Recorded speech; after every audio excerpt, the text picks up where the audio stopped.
hello भान्सा कति जति नपुगेको पैसा 80 होइन भान्जा म हिँडिसकेको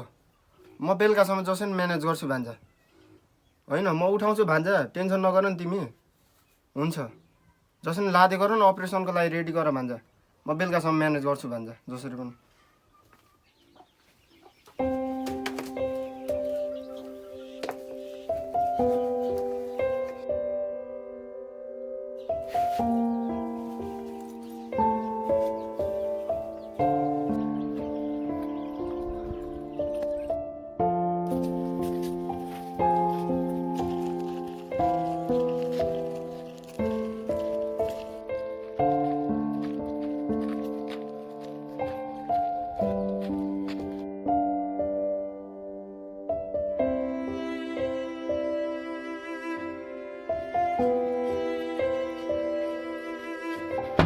घरमा को हुनुहुन्छ होला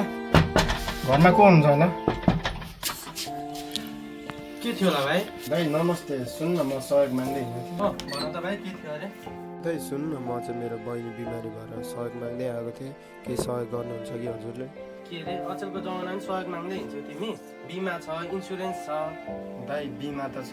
तर के गर्नु हाम्रो फ्यामिली कसैले गराएन त्यही भएर अहिले दुःख पाउनु पऱ्यो त्यही पनि दाइ सहयोग माग्दै हिँडेको गर्दिन के कति हुन्छ तपाईँले मिल्ने जति हेर भाइ सहयोग भनेको हामीले गर्ने होइन सरकारले गर्ने हो अनि अहिलेको जमानामा तिमीले सहयोग माग्दै हिँड्दा तिमीलाई लाज लाग्दैन त्यसो नभन्नु न दाइ हामी पनि छेउछाउकै मान्छे हो तपाईँलाई नि त कुनै दिन हामी काम लाग्न सक्छौँ बरु छैन दिन मन छैन भने दाइ म अहिले जान्छु के रे भाइ आफै पैसा माग्न आउँछस् अनि आफै ठुलो कुरा गर्छस् खुबैको काम लाग्ने मान्छे अरे आफै पैसा माग्न आउँछ अनि आफै ठुलो कुरा गर्छ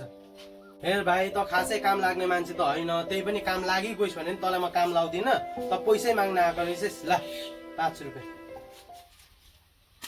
जा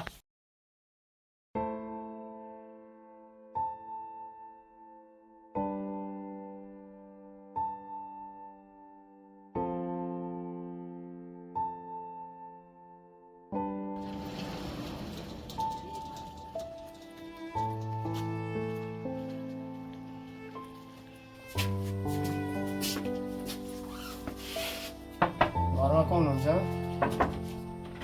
हेलो के थियो होला भाइ दाइ नमस्ते नमस्ते भाइ सुन्नु न दाइ म चाहिँ सहयोग माग्दै आएको केही सहयोग चाहिएको थियो मेरो चाहिँ बहिनी बिमारी छ भइहाल्छ भाइ बस न त सुन्नु न मेरो चाहिँ बहिनी बिमारी छ थोकसँग पानी जमेको यो अपरेसन गर्नुपर्ने भयो 80,000 जति पुगेन अब सहयोग माग्दै हिँडेको पल्लोहरूको दाइले पनि कराउनु कस्तो अलिकति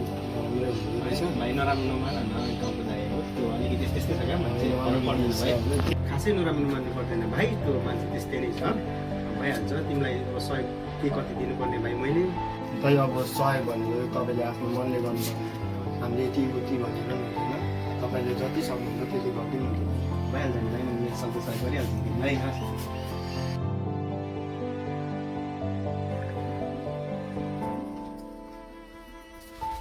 ल भाइ मबाट हुने भनेको सहयोग यति नै भयो होइन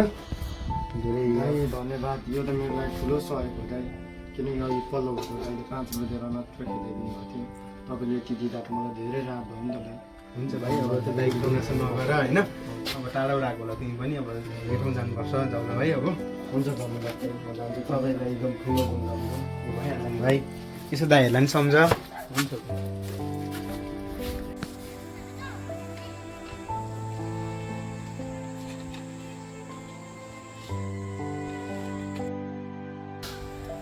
अहिलेको जमानामा सहयोग माग्दै हिँड्न लाज लाग्दैन ल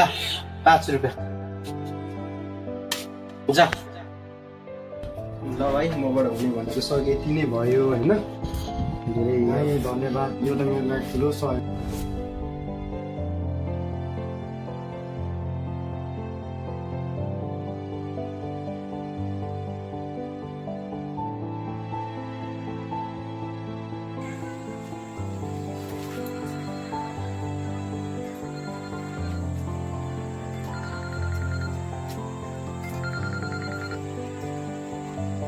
हेलो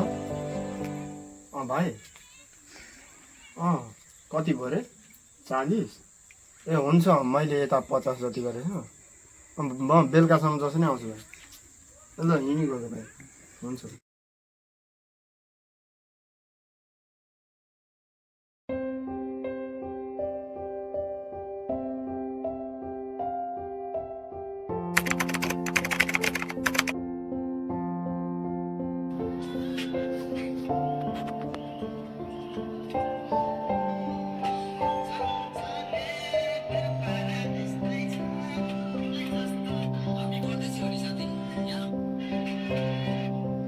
माई गड मेरो त प्रोजेक्ट पो छ त ल प्रोजेक्ट सकेन भने त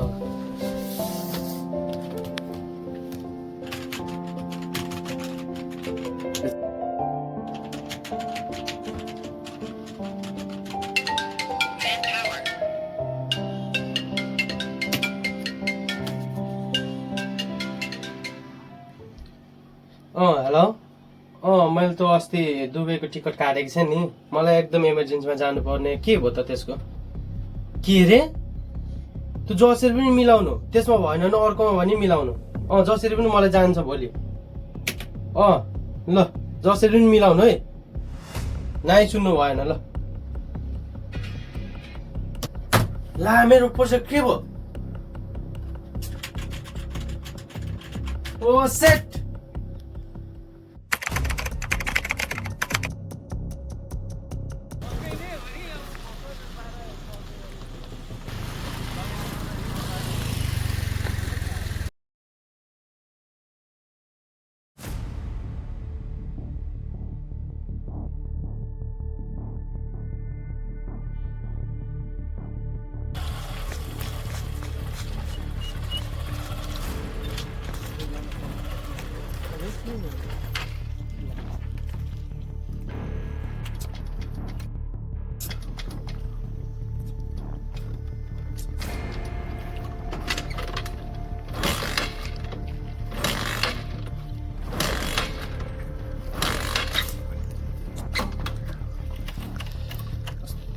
के भएको क्या यस्तै टाइमिङमा फेरि छिटो पुग्नुपर्छ घर पुरो प्रोजेक्टको काम पनि सकिनुपर्ने छ एकचोटि फेरि यसरी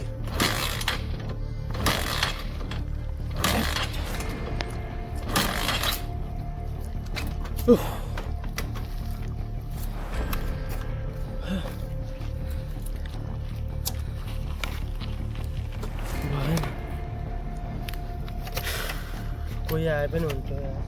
यस्तो समयमा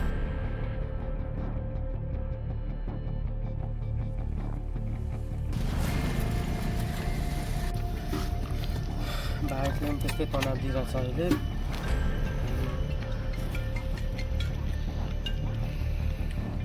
हेलो के रे छोरा बिमारी भयो अरे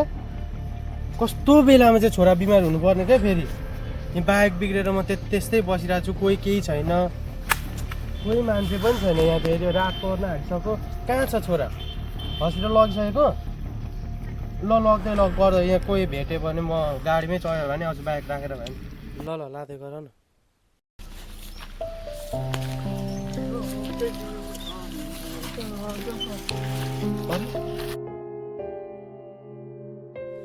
यो दाइ त चिने जस्तो लाग्छ त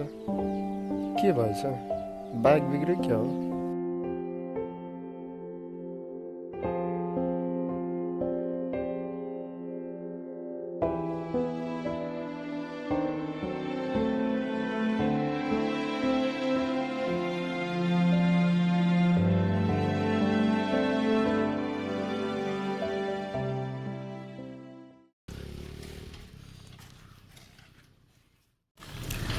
भाइ तपाईँको बाइक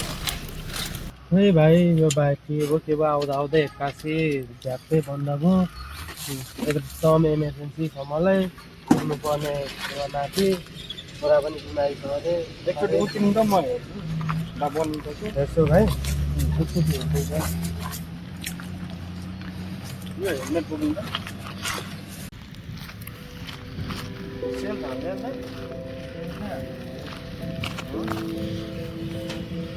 किक पनि हान्दैन सेल्फ पनि हान्दैन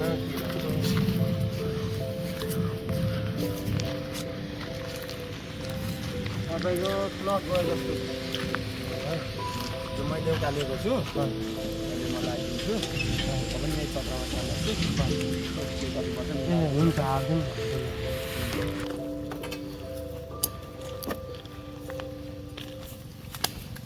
ल है तपाईँको बाइक चाहिँ भयो होइन एकचोटि गर्दिनु स्टार्ट गरियो भने चाहिँ एकचोटि हुन्छ हुँदैन त्यो प्लग हेर्दिनु हो त्यो लाग्यो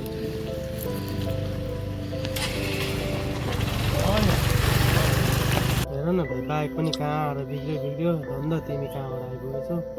अनि म पनि यही बाटो हिँड्दैछु यसो हेरेको तपाईँलाई चिने जस्तो लागेर आएको थियो यसो हेरेर चिनेकै मान्छे पर्नु भएछ तपाईँलाई ठ्याक्कै चिनेको रे कसरी मैले त तिमीलाई देखे जस्तो लाग्दैन नि त दाइ अनि कस्तो नचिन्नु भएको त अस्ति म तपाईँको घर आएको थिएँ पैसा माग्दै याद गर्नु त म त्यो दिन तपाईँकै घर आएको थिएँ नि ए त खासै काम लाग्ने मान्छे त होइन त्यही पनि काम लागि गइस् भने नि तँलाई म काम लाउँदिनँ त पैसै माग्न आएको रहेछस् ल 5 रुपियाँ जा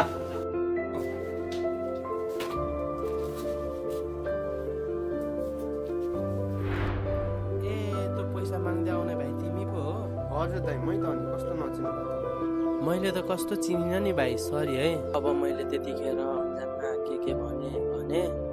अहिले माफ गरिदेऊ अहिले आएर भगवान् स्वरूप बन्देऊ तिमी नै नचाहिने भन्ने हुँदैन रहेछ मान्छे चाहिने नै रहेछ एक दिन भाइ सरी है होइन दाइ तपाईँ जस्तो मान्छेले माफ माग्ने मेरो लागि ठुलो कुरा भयो होइन म चाहिँ त्यही सम्झिन्छु दाइ जस तपाईँले यति बुझ्नुभयो दाइ जस मलाई खुसी होइन भाइ अब अहिले अप्ठ्यारो परेको बेलामा भगवान् बनेर आयो त्यही ठुलो कुरो हो होइन दाइ हुन्छ अब दाइ कहिलेकाहीँ नसोचिनु हुन्छ जस तपाईँ पनि त हामीलाई कुनै दिन काम लाग्नु सक्नुहुन्छ नि त त्यो दिन भए पनि त आगामी दिनहरूमा सहयोग गर्न सक्नुहुन्छ नि त दाइ हो भाइ मैले बुझेँ अब चाहिँ अबदेखि कसैलाई यस्तो गर्नु हुँदैन रहेछ भनेर थाहा पाएँ हुन्छ दाइ म पनि जानु पऱ्यो कामदेखि भर्खर आइपुगेको ए हुन्छ भाइ धन्यवाद है ल अस्तिको लागि माइन्ड नगर है ए होइन दाइ त्यस्तो छैन मन सफा छ तपाईँको भाइको ल दाइ जानु पऱ्यो राम्ररी जानु है दाइ ए हुन्छ